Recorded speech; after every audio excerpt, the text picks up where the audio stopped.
بسم اللہ الرحمن الرحیم. ڈیئر اسٹوڈنٹس، السلام علیکم. بیٹا نور اسکول اینڈ کالج کی جانب سے آن لائن کلاسز کے سلسلے میں آج ہم جماعت نحو کی اردو کی کلاس لے رہے ہیں. بیٹا الحمدللہ بک ہماری کمپلیٹ ہو چکی ہے، اب ہم ریویژن کر رہے ہیں. تو حصہ غزل کے اندر آپ میر تقی میر کی غزل کی ایکسرسائز نکال لیں. ٹھیک ہے، ایکسرسائز نکالنے کے بعد اپنے قلم اور اپنی کاپی اپنے ہاتھ میں رکھیں اور جو انسٹرکشن آپ کو دی جاتی ہیں یا جو سوال حل کروائے جاتے ہیں ان کو ساتھ ساتھ حل کرتے رہیں. تو بیٹا ایکسرسائز حل کرنے سے پہلے چند اصطلاحات ہیں اس کو ہم ریپیٹ کر لیتے ہیں. آلریڈی ہم نے وہ پڑھی ہوئی ہیں لیکن یاد دہانی کے لیے اس کو ہم ریپیٹ کریں گے، لہٰذا اس کو آپ اپنے پاس نوٹ بھی کرتے رہیں جو اضافی بات آپ کو پتہ لگتی ہے. تو بیٹا ہم ریپیٹ کریں گے پہلے شعری اصطلاحات کو، کیونکہ بار بار یہی الفاظ آئیں گے تو پہلے ہم ایک مرتبہ دہرا دیتے ہیں. ٹھیک ہے، شعری اصطلاحات. جب ہم شعر پڑھتے ہیں تو شعر کے اندر چند چیزیں ایسی ہیں غزلوں کے اندر وہ بار بار آتی ہیں، جن میں ایک لفظ آتا ہے قافیہ. ٹھیک ہے، قافیہ. اب قافیہ کس کو کہتے ہیں؟ ایک تو ہم پڑھتے ہیں ہم قافیہ الفاظ، وہ الفاظ جو ادا کرتے وقت ایک جیسی آواز دیتے ہیں، جیسے کان، نان، پان، جان، شان. یہ ہم قافیہ الفاظ ہوتے ہیں. ٹھیک ہے، یہ تو ہو گیا ہم قافیہ الفاظ کی تعریف، یہ اپنے پاس نوٹ کر لیں. پھر قافیہ غزل میں کس کو کہتے ہیں یا نظم میں کس کو کہتے ہیں؟ تو ہم غزل پڑھ رہے ہیں تو غزل میں قافیہ ان ہم آواز الفاظ کو کہتے ہیں جو ردیف سے پہلے آتے ہیں مطلع کے دونوں مصروں میں. ٹھیک ہے، مطلع غزل کا پہلا شعر تو ردیف سے پہلے آتے ہیں اور باقی غزل کے ہر شعر کے دوسرے مصرے میں ردیف سے پہلے آتے ہیں، وہ ہم قافیہ یا قافیہ کہلاتے ہیں. اور ردیف، ٹھیک ہے، اس کی مثال ہم آپ کو دے دیتے ہیں.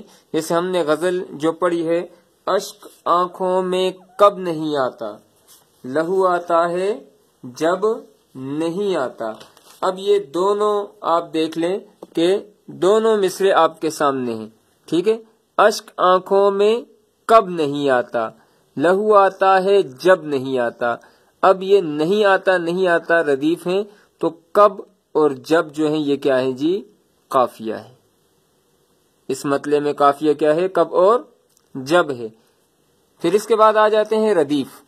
تو ردیف غزل کا پہلا جو شعر ہوتا ہے اس کے آخر میں دونوں مصروں کے آخر میں جو لفظ آتا ہے، ایک لفظ بھی آ سکتا ہے، دو لفظ بھی آ سکتے ہیں، اور باقی جو غزل کے شعر ہوتے ہیں ان میں سے ہر شعر کے دوسرے مصرے کے آخر میں جو لفظ آتا ہے وہ ردیف ہوتا ہے.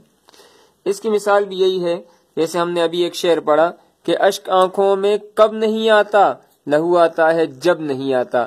اب نہیں آتا نہیں آتا یہ کیا ہے؟ ردیف ہے.